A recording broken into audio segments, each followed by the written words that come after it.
KMC masterpiece, joining us in Krusty's Corner, Brian. Yeah, it's nice to have the boys along here. We got baseball going on right now. Rangers and Brewers are tied 1.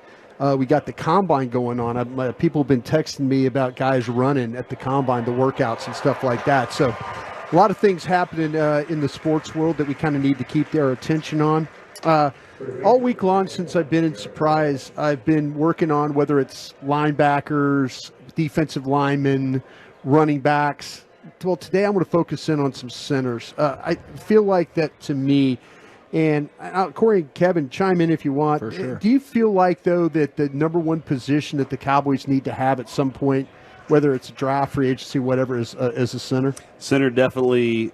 I didn't think you got the best out of that position the last couple of years, even though it was making some progress, but I just don't think it's quite what you need it to be to control the middle of the offensive line the way you'd like to, especially in the run game, and to keep Dak from seeing that pressure up in his face immediately. Right. So I absolutely am down to try and replace that. We kind of took for granted what Travis Frederick did he for was us for so really long. great. How about you there, Kevin? I was curious, are we all positive about what they're going to do at left tackle?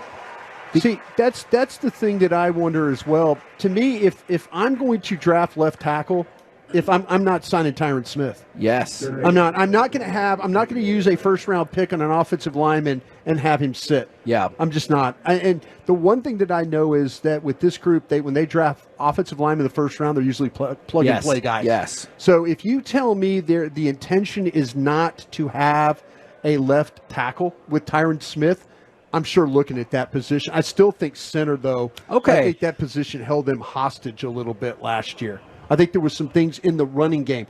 Lack of a point of attack blocking tight end and the center that was ability to secure down linemen and to also play in the second level. So, but we're all in agreement that we're good with moving on from Biadasz. I think so. Okay. I think so. Now, it's going to be close here when we start to talk about these college centers, and I think there's several good ones that we need to address here.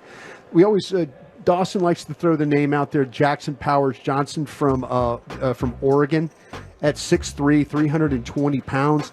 This is the best center in the draft. And he's got, for that size, he really does have rare athletic traits. He's got the right attitude to play offensive line. I see a mean, a nasty player to his game. He's a problem to deal with defenders in space. He's a road grader. He started his career as a guard, and then he moved to center. But he's a lateral player. And that's some of the things with Biadasz. You didn't see that ability to secure the 3 technique or to secure the 1 technique. You got to be able to play laterally. And I think the thing when you talk about Powers Johnson, that's what he really does a nice job of. He gets the second level. He could get 2 blocks on 1 play. He's that type of a player. I was a little late to this party, Brian, but I'm such a big fan. The other day I was talking about starting Powers Johnson to the Cowboys campaign, and I was informed shortly afterwards on X there already is one. Oh, yeah. Cowboys fans love the guy. Yeah, As the Rangers push across another run here. RBI double from Kisner. Yeah, nice job of putting the ball in play there. 2-1. Yeah, there we go. But I think Cowboy fans, they know what the issues are with their team when they watch their team, and they know what the issues are with their inability to run the football, and they saw that. And guys like Powers Johnson, I think it is going to be close. You're going to have to tightrope with the Dolphins ahead of you, with the Eagles ahead of you.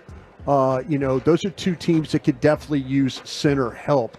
So the Cowboys might have to kind of keep an eye out on what goes on in front of them there. The next player I'd like to talk about is Graham Barton, and he's the starting left tackle for the Duke Blue Devils, but he's likely to be projected inside the guard. Maybe, like I say, he should be a center. This is one of the meanest players that I've studied this draft season. He is relentless in the way he attacks the defender. He's one of those guys that's always playing beyond the whistle. And so that's what you like about him there. He's an outstanding run blocker.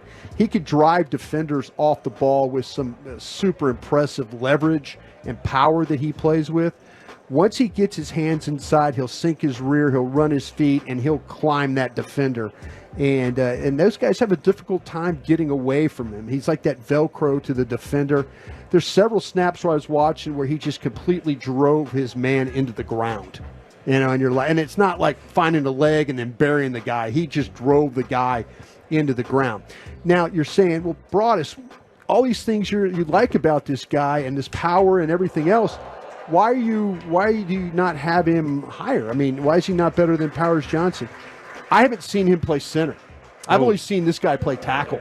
So the projection for him, as he's played guard, can he play center? That's the projection. I think Powers Johnson, I know what I have in him. Yeah. Graham Barton is a tough SOB, and he would be great on this football team. But I haven't seen him play the center. I know he's a projection there, so we'll see where the Cowboys have him. I'm not into projections at this point. Sorry, Hagee. Yeah. No, you're good. Y'all show. I just wanted to ask, particularly at offensive and defensive line, how much do you like having that player with a mean streak to him? Oh, no, you absolutely. That's the one thing. I mean, give me the player that's got some nastiness to his game, the way he likes to finish.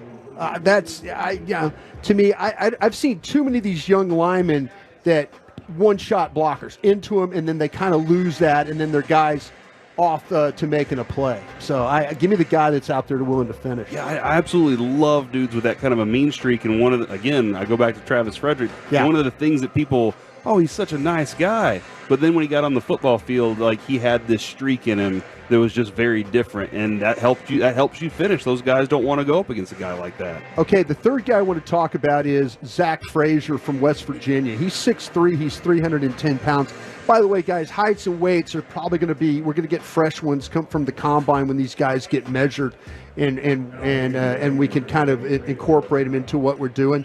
Now, Zack Frazier, to me, at West Virginia, this is a potential trade back situation. If the Cowboys feel like that, you know what, we could pick up an extra third or fourth round pick and maybe go back a few spots, I think Zack Frazier might be a guy that you want to do this with because those first two guys, Barton, Powers Johnson, probably go a little bit higher. But if you're sitting there and both those guys are gone and you look at Zack Frazier, I think you could kind of move back in this draft and grab him as well. He's a really coordinated athlete that can win at the point of attack in the running game and the passing game. He does a great job of playing on his feet. I don't see him getting knocked off balance. I don't see him on the ground. He's in good football position right off the snap. The thing that he does is he's able to get those hands quick inside, and he can control. There's some finish to his game. You see him kind of toss his guy aside, and then all of a sudden he's just kind of like, looking for another block, or maybe the guy's kind of wrestling with him a little bit, and he kind of knocks him a little bit off balance, and he's quickly back into balance. And I really do like this guy because when you talk about down blocks, and this guy is able to get that head across, that's the thing, the ability to get his head across the defender, not allow them to go upfield. He can get his head across and then turn his body to seal those guys off. So if you're looking for centers, in this draft, especially in the first round, I think the Cowboys are in pretty good position to grab one of the three guys that I mentioned today there, Dawson and guys. I love it, Brian. And you think all three of those guys step in and are plug a and huge play, improvement all year three, one? All three plug and play guys. That's what I'm talking all about, three. baby.